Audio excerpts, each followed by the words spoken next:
The entire world is a collection of memoranda that she did exist and that I have lost her. This is our story, Tessa's and mine.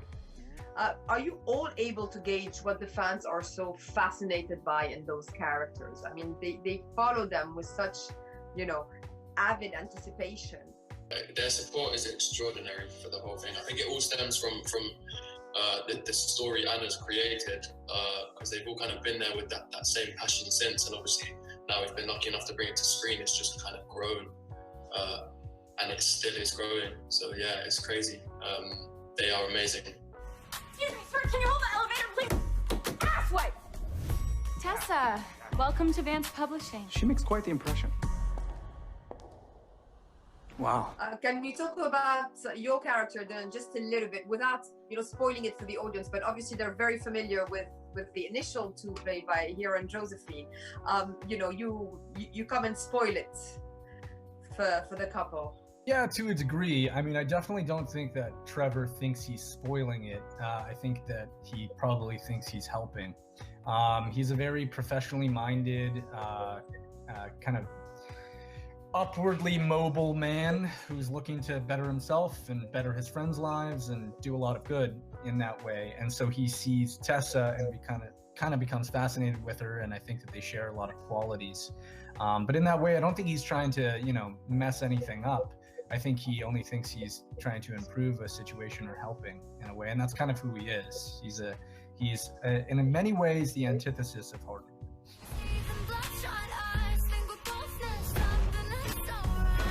Hardin Scott? I didn't peg you as a bad boy type. Have you guys read a lot of young adult novels when you were younger, and which ones in particular? What makes them so popular? I'm ashamed to say I haven't read as much as I wish I did when I was, or at least in that space, you know, with a young adult. But yeah, I'm gonna go with John Green and then.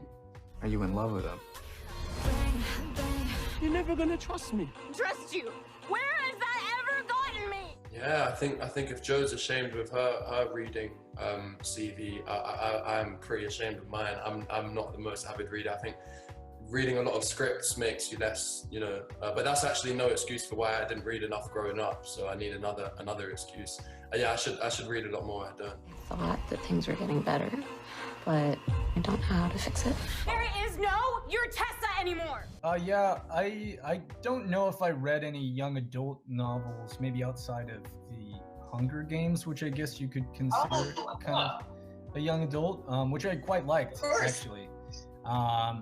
But I read a lot of fantasy novels and horror novels and comics and played a lot of video games, so I'm not necessarily the right one to ask, but my girlfriend is quite the opposite from me, and she watches obsessively all of these types of films and reads all of this type of stuff, and so she's definitely kept me up to speed.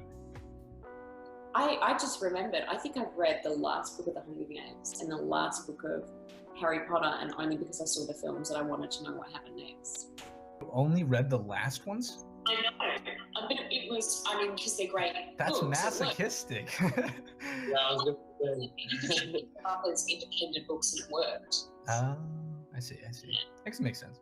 This thing between you and Hardin, it's not gonna end well. Whatever our souls are made of, His and mine are the same.